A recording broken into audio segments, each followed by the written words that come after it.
Parents మెచ్చిన university Sankalchand Patel university Gujarat.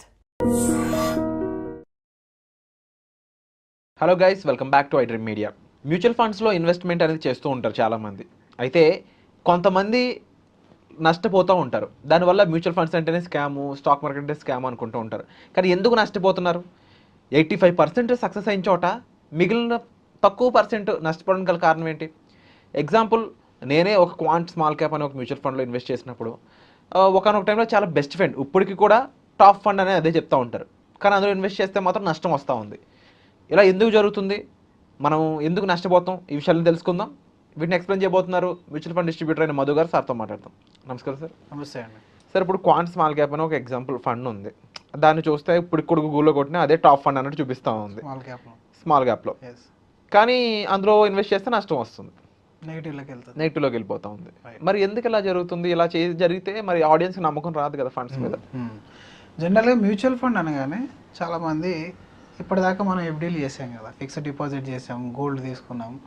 Mutual fund సైడ్కి వచ్చేసరికి అది 6% ప్రోడక్ట్, ఇది 10% ప్రోడక్ట్, 10 to 12% అని అనుకుంటారు. అక్కడ మీకు ఎవ్రీడే వాల్యూ అనేది ఇంక్రీజ్ అవుతుంది, ఇయర్లీ ఇంక్రీజ్ అనేది అవుతూ ఉంటుంది.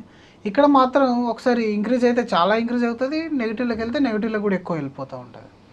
ఒకటి, మీ ఫండ్ ఎప్పుడు కూడా స్ట్రైట్ లైన్లో గ్రో కాదు. పాయింట్ నెంబర్ 1 కొత్త వాళ్ళకి ఇది చెప్పాలి. ఇంకొకటి ఏంటనంటే, నా ఫండ్ ఒకటి మాత్రమే ఫాలో అవుతుంది, మిగతా అన్ని గ్రో అవుతుంది. అందరి ప్రాబ్లం ఇది యాక్చువల్గా. ఇప్పుడు మార్కెట్ మొత్తం ఫాలో అయింది, నా ఫండ్ ఫాలో అయింది, I'm okay. But market return ఇచ్చినప్పుడు కూడా ఈ ఫండ్ రిటర్న్ ఇవ్వట్లేదు. ఇండెక్స్లో బెటర్ పర్ఫామ్ చేస్తున్నాయి, పీర్ కంపారిజన్లో అసలు దరిదాపుల్లో కూడా లేదు. బట్ ఇప్పటికీ గూగుల్లో నేను టైప్ చేస్తే ఇదే టాప్ 5 స్టార్ ఫండ్ అని చూపెడుతుంది. Where is the confusion? ఇప్పుడు ఇందులో ఒక 3 ఫండ్లు బాగా పాపులర్ అయినాయి ఈ నెగిటివ్ విషయంలో. జనరల్గా క్వాంట్ స్మాల్ క్యాప్ కానీ, క్వాంట్లో అన్ని స్ట్రాటజీ మొత్తం. రెండోది మోతిలాల్ మిడ్ క్యాప్, మోతిలాల్ మిగిలిన ఫండ్స్ కూడా. Tata small cap highest fall, pure comparison index అన్నిటిలోకి వెళ్ళి ఆల్మోస్ట్ 15% క్రాష్ అయిపోయింది. అసలు ఫండ్స్ ఇలా క్రాష్ అయినప్పుడు మనం చేయాల్సింది ఏంటి అది మనం అర్థం చేసుకోవాలి. ఒకటి, మీరు ఇన్వెస్ట్మెంట్ చేసినప్పుడు స్టైల్ ఆఫ్ ఇన్వెస్ట్మెంట్, ఆ ఫండ్ మేనేజర్ యొక్క స్టైల్ ఏంటి అనేది అర్థం చేసుకోవడం చాలా ఇంపార్టెంట్. నేను ప్రతి వీడియోలో నొక్కి మరి చెప్తాను ఏంటంటే, ఫోర్ టైప్స్ ఆఫ్ స్టైల్స్ ఉంటాయి ప్రతి ఫండ్కి. క్వాలిటీ, గ్రోత్, లో వాలటాలిటీ, ఇలా ఈ 4 స్టైల్స్లో మరి ఉన్నప్పుడు ఎలాంటి స్టైల్ వీళ్ళు ఫాలో అవుతున్నారు అంటే, వీళ్ళు మూమెంటమ్ స్టైల్లో ఓన్లీ పెరిగే స్టాక్స్ కొని అమ్ముతారు. అలాగే ఇంకొంతమంది స్టాక్స్ని ఎక్కువ తీసుకోవడం అమ్మడం, టర్న్ ఓవర్ రేషియో ఉంటుంది దాన్ని. అంటే వీళ్ళు ఎక్కువ తీసుకొని అమ్మినప్పుడు ఒక్కొక్కసారి ప్రాఫిట్ జనరేట్ అవుతుంది. గ్రోత్ స్టైల్లో వెళ్తారు వాళ్ళు. అంటే వీళ్ళు పిఈ వాల్యుయేషన్ ఏం పట్టించుకోరు. గ్రోత్ ఉందా, బాగా పెరుగుతుందా, స్కోప్ కనబడిందా, దాన్ని తీసేసుకుంటారు. ఆల్ ఆఫ్ సడన్ అది రిటర్న్ అవుతుంది. ఒక్కొక్కసారి బాగా హైలోకి వెళ్ళిపోయిన తర్వాత ఫాల్ డౌన్ వస్తుంది. మీరు ఎంత మంచి ఫండ్ తీసుకున్నా కొన్నిటికి 1 yearలో రావచ్చు, కొన్నిటికి 2 yearలో రావచ్చు, కొన్నిటికి 3 yearలో రావచ్చు. ఈ ఫేజ్ మనం దాటుకొని ఉండగలగాలి ఒకటి. రెండోది, అసలు ఈ ఫండ్ ట్రాక్లోనే లేదు. లాస్ట్ 4 క్వార్టర్లు చూసాం, మళ్ళీ 4 క్వార్టర్లకు వచ్చింది ఆల్మోస్ట్. ఈ ట్రాక్లో లేనప్పుడు we have to take decision. ఈ 2 స్ట్రాటజీలు, ఇప్పుడు మోతిలాల్ కానీ, ఫర్ ఎగ్జాంపుల్ మీరు తీసుకున్న క్వాంట్ స్ట్రాటజీ కానీ, ఇవి కొంచెం గ్రోత్ స్టైల్. అండ్ క్వాంట్ యొక్క స్ట్రాటజీ డిఫరెంట్ కంప్లీట్గా, రూల్ బేస్డ్ అంటుందని. వాళ్ళు కొన్ని రూల్స్ రాసుకుంటారు. స్టాక్స్ని ఇంత పిఈ ఉంటే తీసుకోవాలి, ఇంత గ్రోత్ ఉంటే తీసుకోవాలి, ఇంత టర్న్ ఓవర్, ఇంత డెట్ ఉంటే అవాయిడ్ చేయాలని కొన్ని రూల్స్ రాసి దాన్ని ఇంప్లిమెంట్ చేస్తారు. ఆ రూల్స్కి ఏది మ్యాచ్ అవుతుందో ఆ స్టాక్ ఆటోమేటిక్ పిక్ అయిపోతుంది. ఒకానొక టైంలో వాళ్ళు తీసుకున్న స్ట్రాటజీ అద్భుతం అయిపోయింది.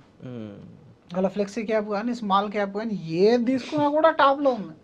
ఇప్పటికి 5 years రోలింగ్ రిటర్న్లో 5 yearsలో అదే టాప్లో ఉంది. అలా మోతిలాల్ మిడ్ క్యాప్ కూడా సేమ్ అదే పరిస్థితికి వచ్చింది. ఆ గ్రోత్ స్టైల్ అనేది వర్కౌట్ కాలేదు. మళ్ళీ టాప్లో చూసుకుంటే అదే ఉంది. మనం వోలటాలిటీ తక్కువ ఉండాలి మన పోర్ట్ఫోలియోలో అనుకున్నప్పుడు there are some kind of AMCs. కొన్ని ఏఎంసీస్ ఉంటాయి, వాటిలో ఇలాంటి మరీ మూమెంటమ్ స్టైల్లో వెళ్ళరు వాళ్ళు. వాల్యూ స్టైల్లో, క్వాలిటీ స్టైల్లో వెళ్తారు. ఆ వాల్యూ క్వాలిటీ స్టైల్ మనం తీసుకోగలిగితే మీ ఫండ్లో స్టాండర్డ్ డీవియేషన్ ఎక్కువ ఉండదు. అంటే మరీ టాప్లోకి వెళ్ళిపోవడం, సడన్లీ డ్రాప్ అవ్వడం ఇట్లాంటివి జరగదు.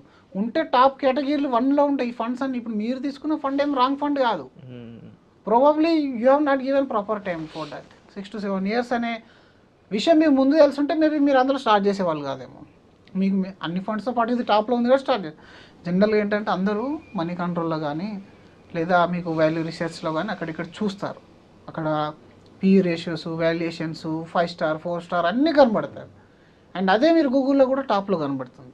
ఇంకా మిమ్మల్ని మీ మనసు కంట్రోల్ చేయదు, చేసుకోలేరు మీరు. ఎందుకంటే అన్నీ బాగున్నాయి. 1 year నుంచి 1.5 year నుంచి టాప్లో ఉంది, 5 స్టార్ రేటింగ్ ఉంది. What is the reason for not taking that fund అని మనం అనుకుంటాం. కానీ అలా కాదు. టాప్ 5 స్టార్లో ఉన్న ఫండ్ 6 నెలల 1 year తర్వాత అది 1 స్టార్ కూడా రావచ్చు. 5 స్టార్లోనే 5 స్టార్లో ఉండడం చాలా చాలా కష్టం. ఉండదు అసలు, సెక్టారే ఉండదు. ఒక ఫండ్ ఎలా ఉంటుంది? సెక్టార్ ఉన్నప్పుడు ఫండ్ కూడా ఉండదు. అది ఫాల్ అవుతుంది. కానీ ఫాల్ అయితే ఎంత ఫాల్ అయింది? దీన్ని కొలవడానికి స్టాండర్డ్ డీవియేషన్ వాడతాం మనం. ఈ స్టాండర్డ్ డీవియేషన్ ఎంత తక్కువ ఉంటే అంత వొలటాలిటీ తక్కువ ఉంటుంది అనమాట. అంటే మనం వెళ్ళినప్పుడు ఇప్పుడు ఇలాంటి గ్రోత్ స్టైల్లో ఉండే ఏమ్స్ని కొంచెం అవాయిడ్ చేసుకోవాలి, మనకు ఆ రిస్క్ వద్దనుకుంటే. లేదు నేను కొంచెం రిస్క్ తీసుకుని నా పోర్ట్ఫోలియో 40% డౌన్ అయినా సరే, but I want to become the double digit కానీ, లేదంటే I want to become number 1 top 5లో ఉండాలి అనుకుంటే మాత్రం ఇలాంటి స్టైల్ ఉన్న దాంట్లో కొంత అమౌంట్ మీరు పెట్టే SIP కానీ లంసంలో మీ దగ్గర ₹1,00,00,000 అంటే కోటి తీసుకొని అందులో పెట్టకుండా ఒక 20% అలా గ్రోత్ స్టైల్ ఎయిమ్స్కి మీరు ఇచ్చేసి, మిగిలింది కొంచెం లో వాలటిలిటీ అండ్ క్వాలిటీ స్టైల్ ఉన్న ఎయిమ్స్కి ఇచ్చి AMC లెవెల్ డైవర్సిఫికేషన్ చేయాలి మీరు. AMC లెవెల్ డైవర్సిఫికేషన్ అయిపోయిన తర్వాత స్టైల్ లెవెల్ డైవర్సిఫికేషన్ చేయాలి. స్టైల్లో మూమెంటైన్ స్టైలు, లో వాలటిలిటీ, క్వాలిటీ ఇవన్నీ కూడా ఫ్యాక్టర్స్ అంటారు. ఈ ఫ్యాక్టర్ ఇన్వెస్ట్మెంట్ కూడా డిఫరెంట్గా ఉంటుంది, దానిలో చేయాలి. స్టైల్ డైవర్సిఫికేషన్ అయిపోయింది. ఆ తర్వాత ఓవరాల్ పోర్ట్ఫోలియో మొత్తం ఈక్విటీలో కాకుండా కొంత అమౌంట్ డెట్ సెక్షన్లో, గోల్డ్ సెక్షన్లో కూడా పెట్టుకోవాలి. ఇలా పెట్టడం వల్ల మీ పోర్ట్ఫోలియో మరీ ఇంత డ్రాస్టికల్గా రాదు. ఇప్పుడు నేను నంబర్ 1 ఉన్నాను, ఇప్పుడు 200 అయినాను, ఉంటానా? ఎవరు ఉండరు. 200కి వచ్చిందంటే ఎవరు ఉండరు, ఎగ్జిట్ అయిపోతారు. కానీ యాక్చువల్గా మీ ఫండ్కి కెపాసిటీ ఉంటుంది, కానీ అది మీ గోల్కి, మీ స్టైల్కి మ్యాచ్ అయిందా లేదా అనేది ఐడెంటిఫై చేసుకోవడం చాలా ఇంపార్టెంట్. ఈరోజు కూడా మీ ఇప్పుడు IMCలో ఉన్న ఇన్వెస్ట్మెంట్స్ అంతా జీరో అయిందా? No, there are people still they are investing in to their funds. ఆ ఫండ్స్లో ఇన్వెస్ట్మెంట్ ఇంకా జరుగుతుంది. Why only me? మనం రిస్క్ ఇక్కడ యాక్షన్ తీసుకునే అంతవరకు అది లాస్ కాదు. మ్యూచువల్ ఫండ్లో మన గోల్ 3 సంవత్సరాలు 2 సంవత్సరాలు అయిపోతే డెఫినెట్లీ మనం బాధపడాలి. ఒకవేళ ఫండ్ నిజంగానే క్వాలిటీ దెబ్బతిన్నది, ఫండ్ మేనేజర్ ఎగ్జిట్ అయిపోయాడు, లేదా ఆయన కాల్స్ కంటిన్యూస్గా ఫెయిల్ అవుతున్నాయి అని అంటే మీరు అంత ఫాల్ దాకా కూడా వెయిట్ చేయొద్దు. వాల్యుయేషన్ చూసుకొని 4 క్వార్టర్లు 5 క్వార్టర్లు చూసేసి కంటిన్యూస్లీ అన్ని పీర్ కంపారిజన్ లేదు, ఇండెక్స్ని బీట్ చేయట్లేదు అనుకున్నప్పుడు ఇంకా మీరు కాల్ తీసుకొని ఆ ఫండ్ నుంచి ఇంకో ఫండ్లోకి వెళ్ళిపోవాలి. మొట్టమొదటిసారిగా ఫస్ట్ ఆఫ్ ఆల్ మీరు కొంతమంది SIP చేస్తారు. ఇప్పుడు చాలామంది దగ్గర వచ్చి సమ్ ఎక్స్ అనే ఫండ్లో నేను 50,000 SIP చేస్తున్నాను సార్, బికాజ్ ఎందుకంటే 10 years టాప్ పర్ఫార్మర్. అదే హూ టోల్ 10 years టాప్ ఉంటే మళ్ళీ నెక్స్ట్ 10 years టాప్ ఉండాలి కదా. నువ్వు నెక్స్ట్ 20 years చేస్తున్నావు, you're forgetting you're investing for next 20, 25 years, 30 years లేదా life time you're investing in your life. అలాంటప్పుడు లాస్ట్ 5 years 10 years డిసైడ్ చేయలేదు. అప్పుడు మార్కెట్ కండిషన్ వేరు, అప్పుడు కంట్రీ యొక్క గ్రోత్ వేరు, ఇప్పుడు కంట్రీ యొక్క గ్రోత్ వేరు. ఇప్పుడు జెట్ స్పీడ్లో వెళ్ళిపోవచ్చు, స్లో డౌన్ కావచ్చు. దీనికి అనుగుణంగా ట్రెండ్స్కి అనుగుణంగా ఫండ్ మేనేజర్ ఆ ఆపర్చునిటీని గ్రాబ్ చేసేవాడై ఉండాలి. మంచి ఫండ్ మేనేజరు క్వాలిటీ ఎయిమ్స్లో ఉంది, స్టిల్ డౌన్ ఉంది, అప్పుడు మీరు వెయిట్ చేయొచ్చు, ఆ ఫండ్లో మీరు వెయిట్ చేయొచ్చు. బట్ ఫండ్ మేనేజర్ ప్రాపర్ లేదు, క్వాలిటీ దెబ్బతిన్నది, అప్పుడు మీరు ఎగ్జిట్ కావచ్చు. అది కూడా రేషియోస్ చూసుకోవాలి, రోలింగ్ రిటర్న్స్ ఇవన్నీ చూసుకున్న తర్వాత మీరు ఎగ్జిట్ అయితే బాగుంటుంది. ఒకవేళ అక్కడ కూడా మళ్ళీ మీరు చాలామంది చేసే మిస్టేక్ ఏంటి అని అంటే మళ్ళీ అప్పుడు ఏ ప్రాసెస్ వాడామో పికప్ చేసుకోవడానికి ఇప్పుడు అదే ప్రాసెస్ వాడద్దు. అప్పుడు మీరు 5 స్టార్ రేటింగ్ యూజ్ చేశారు, ఎక్స్పెన్స్ రేషియో తక్కువ ఉందని చూసుకున్నారు, ఇవి 2 ఫెయిల్ అయిపోయినాయి. ఇప్పుడైనా ప్రాపర్ అర్థం చేసుకోవడానికి ట్రై చేయాలి. అసలు ఈక్విటీ మార్కెట్ అనేది అసలు నేర్చుకోవడానికి మన వాళ్ళు ఇష్టపడరు. మీరు బయట ప్రోడక్ట్ ఫ్లెక్సీలో ఎలా కడితే 2 minutesలో అర్థమవుతుంది, ఇది ఫ్లెక్సీలో కట్టేది కాదు. ఇది బాగా కూర్చొని ఒక 1 hour అర్థం చేసుకోవాల్సిన విషయం. కాబట్టి ఫస్ట్ ఆఫ్ ఆల్ మన వాళ్ళందరూ ఆ 1 hour టైం ఇవ్వడానికి ఇష్టపడరు. ఈవెన్ మార్కెట్లో చాలామంది వీడియో మొత్తం చూడడానికి ఇష్టపడరు, షార్ట్లో చూడడానికి ఇష్టపడతారు. షార్ట్లో చూపించాలంటే ఏం చూపించాలి? టాప్ 5 funds అని అంటే 30%, 20% అవినే చూపించాలి కదా. డెఫినెట్గా ఇక్కడ మీరు ట్రాప్ అయిపోతారనమాట. ఆ షార్ట్ మీరు ఏదైతే ఇవ్వాల్సిన టైం ఇవ్వకుండా ఒక రాంగ్ ఫండ్ సెలెక్ట్ చేసుకొని అప్పుడు రాంగ్ స్ట్రాటజీలోకి వెళ్తున్నారు, అప్పుడు మీరు ప్యానిక్ అవుతున్నారు. Otherwise me portfolio one of the fund అది ఉంటే అది పెద్ద ప్రాబ్లమే కాదు. సో దీని మొత్తానికి చెక్మేట్ చెప్పాలంటే నిజంగా అంటే ఇప్పుడు ఫండ్ డిస్ట్రిబ్యూటర్ యొక్క మేజర్ వర్క్ అంతా ఇక్కడే ఉంటుందా? మేజర్ వర్క్ అంతా ఇక్కడే ఉంటుందా అంటే చాలా మందికి ఆ విషయం అర్థం కాదు. ఇప్పుడు ఇక్కడ ఒక ఫండ్ 1.5% ఎక్స్పెన్స్ రేషియో ఉంది, ఇంకోటి 0.4 ఉంది. అందరు చూసేది ఏంటంటే 1% డిఫరెన్స్ ఉందనే చూస్తారు. బట్ మీరు అక్కడ ది బెస్ట్ ఫండ్ మేనేజర్ని, ది బెస్ట్ ఏఎంసీని, ది బెస్ట్ స్ట్రాటజీని పికప్ చేసుకోవడానికి బ్యాక్ ఎండ్లో చాలా వర్క్ చేస్తారు. ఆ వర్క్ వల్ల మీ పోర్ట్ఫోలియో 2 to 3% వాల్యూ జనరేట్ చేసినప్పుడు ఆ ఫండ్ను కానీ, ఆ స్టైల్ను కానీ, ఆ ఫండ్ మేనేజర్ని కానీ, అడ్వైజర్ని కానీ చూస్ చేసుకోవడం వల్ల మీకు లాభం జరిగినట్టు. అదర్వైజ్ మీరు అందరిలాగానే ఇప్పుడు నేను ఒక ఇన్ఫ్లుయెన్సర్ అనుకోండి, ఇప్పుడు నేను ఒక వీడియో చేయాలి, నేను ఏం చేస్తాను, ChatGPTలో కొడతాను. ఒక 20 ఏళ్ళు మీరు కనుక డైరెక్ట్లో వేస్తే మీరు ఇంత సేవ్ చేస్తారు, రెగ్యులర్లో వేస్తే ఇంత లాస్ అవుతారు. ఆ మ్యాటర్ తీసుకోవడానికి ఎంత టైం పడుతుంది? హార్డ్లీ 1 minute పడుతుంది. దాన్ని వీడియోలో క్రియేట్ చేయడానికి 1/2 hour టైం పడుతుంది. ఆ వీడియో పాపులర్ అయిపోతే ఇప్పుడు నాకు కొన్ని స్పాన్సర్షిప్ ప్రోడక్ట్స్ ఉంటాయి, దానివల్ల డబ్బు వచ్చేస్తుంది, రైట్? ఇక్కడ 20 సంవత్సరాలు కంటిన్యూ చేసేంత కెపాసిటీ ఎంతమందికి ఉంది? ఫస్ట్ ఆఫ్ ఆల్ 1.5 year కంటే ఎక్కువ మంది ఎస్ఐపి స్టాప్ చేసే వాళ్ళు 80% మంది ఉన్నారు. ఓకే, 80% 1.5 year కూడా ఉండట్లేదు. 10 years అంటే ఏమో జనరీ కంటిన్యూ చేసిన వాళ్ళు 6-7 లక్షల మంది ఇన్వెస్టర్లలో 100sలో ఉంటారు.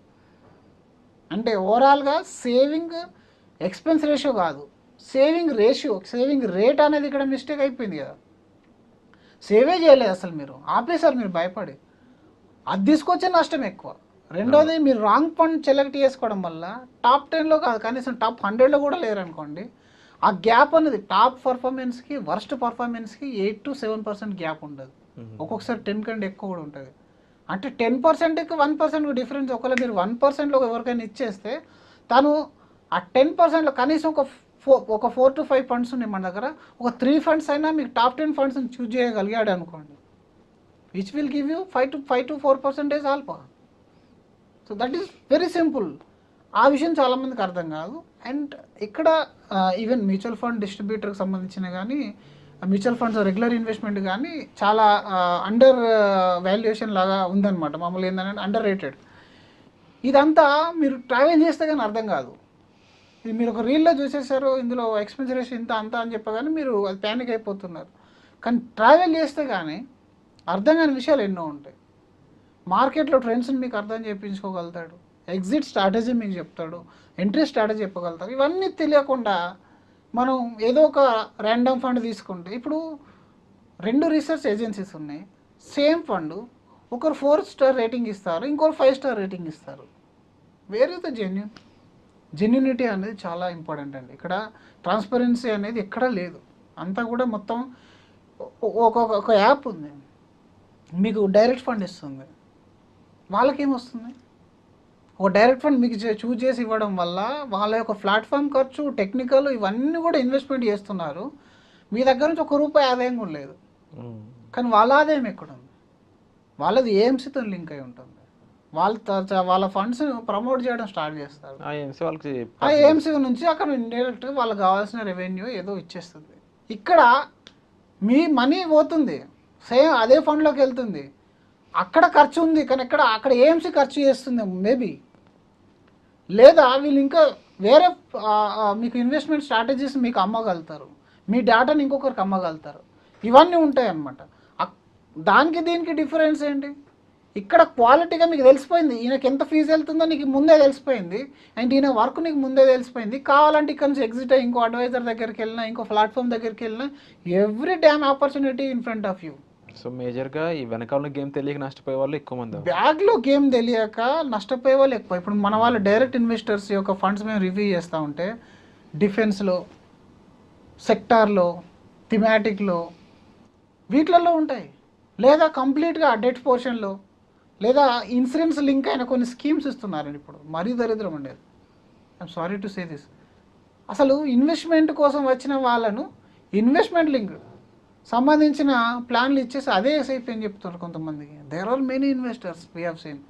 అంటే అసలు క్లారిటీ లేని వ్యవస్థలో ఒక కార్పొరేట్ యాక్షన్లో మీరు అనవసరంగా ట్రాప్ అయిపోతారనమాట. ఏ విషయమైనా సరే you pay and you get extra. మీరు కొంచెం పేమెంట్ చేయండి, ఏదైనా ఒక స్కిల్ నేర్చుకోవాలంటే మనం ఎలాగైతే పేమెంట్ చేస్తామో ఇది ఒక సర్వీస్ తీసుకున్నారు, దానికి ఇవ్వాల్సింది మీకు ట్రాన్స్పరెంట్ ఇచ్చేసారనుకోండి, మీ వెల్త్ అనేది ట్రాన్స్పరెంట్గా గ్రో అవుతుంది, కాన్ఫిడెంట్గా గ్రో అవుతుంది. ఇప్పుడు ఆ ఒక్కదాన్ని సేవ్ చేయడానికి మిగిలిన మనీని 90% ఆఫ్ 99% ఆఫ్ ద మనీని మీరు రిస్క్లో పెడతారు అనమాట. కాబట్టి ఈ కన్ఫ్యూజన్ ఎప్పటికి పోదు. ఇప్పుడే కాదు, ఇప్పుడు మెజారిటీ ఆఫ్ మా ఇన్వెస్ట్మెంట్స్ హోల్డర్స్ అందరూ కూడా డైరెక్ట్ చేసి అందులో ఇబ్బందులు పడి స్టాక్స్లో పోగొట్టుకొని, ఎఫ్ఎండ్లో పోగొట్టుకొని, బయట స్థలాల పొలాలలో కూడా అమౌంట్ బ్లాక్ చేసుకుని లాస్ట్లో మన దగ్గరకు వస్తున్నారు. బట్ యంగ్ స్టేజ్లోనే మీరు ఈ మిస్టేక్ చేయకముందు ఈ క్లారిటీ కనుక ముందే తెలుసుకొని ఇన్వెస్ట్మెంట్ కావాల్సింది ప్రాపర్ రీసెర్చ్, ప్రాపర్ ఫండ్స్ అనే identification, not only expense ratio, not only index funds, not only out side platforms will give the proper అంటే జెన్యూన్ రిపోర్ట్ అని మీరు తెలుసుకొని ముందే ఈ స్టెప్ తీసుకోగలిగితే ఈ 10 years ఏదైతే మీరు వేస్ట్ చేస్తారో బయట, ఆ 10 yearsలో మీరు కావాల్సిన వెల్త్ బిల్డ్ అయిపోతుంది. అదర్వైజ్ మీరు ఇదంతా అయిపోయి ఫెడప్ అయిపోయి లాస్ట్లో మళ్ళీ మన దగ్గరకు వస్తే మన దగ్గర టైం ఉండదు, డబ్బు ఉండదు, రెండు ఉన్నాయి అనమాట. అంటే ఎర్లీ స్టేజ్లో మీరు డిసిజన్ తీసుకొని ఏది ప్రాపర్ ఏది కాదు, ట్రాన్స్పరెన్సీ ఉన్న సిస్టంలో ఉండండి. ట్రాన్స్పరెన్సీ లేని దగ్గర మొత్తం బ్యాక్ సైడ్ సేల్స్ జరుగుతాయి, ఆ సేల్స్లో మీరు ట్రాప్ కావద్దు. అంటే చాలా విషయాలు మాకు తెలియనివి, నిజంగా దీనివల్ల మేము బ్లైండ్గా వెళ్ళిపోతా ఉన్నాము అనే విషయాలన్నింటినీ కూడా ఇక్కడ సార్ అయితే చాలా క్లియర్గా చెప్పడం జరిగింది. ఏఎంసీలు, వాటిని యూజ్ చేసుకునే ప్లాట్ఫామ్స్, అక్కడ దాని నుంచి మనకి డైరెక్ట్గా ఫండ్స్ ప్రొవైడ్ చేయడం, ఇదంతా కూడా కొంచెం అజాగ్రత్తతో ఉండే వాళ్ళు ఇంకొంచెం ఇబ్బంది పడతారు. సో జాగ్రత్త కావాలంటే ప్రొఫెషనల్స్ ద్వారా మనం ఆ హెల్ప్ తీసుకొని ఇన్వెస్ట్మెంట్ అనేది స్టార్ట్ చేయడం బెటర్ అనే ఆప్షన్ ఇక్కడ తెలుస్తూ ఉంది. సో మరి ఈ విషయం మీకు ఎలా అనిపించిందో తప్పకుండా కామెంట్ సెక్షన్లో మెన్షన్ చేయండి. And for more videos, Please subscribe to iDream. Please subscribe to iDream. Please subscribe iDream. And please subscribe to iDream. For more videos, subscribe to iDream. please like, share and subscribe to the channel. Congratulations, iDream. Subscribe to iDream. Subscribe to iDream. So subscribe to iDream Media. iDream ki iDream team అందరికి huge congratulations. Please subscribe iDream Media. Please subscribe to iDream. Subscribe iDream. Please subscribe to iDream. iDream అంటే నా కళల channel subscribe చేసుకున్న నోరు తిరుగుతలేదు, మీరైతే గంట గుర్తు కొట్టండి. For more such videos, please subscribe to iDream. Subscribe to iDream. Please subscribe to iDream. Please subscribe iDream Media. Please do subscribe to iDream. Please subscribe to iDream Media. For best entertainment and information, please subscribe iDream. And don't forget to subscribe to iDream.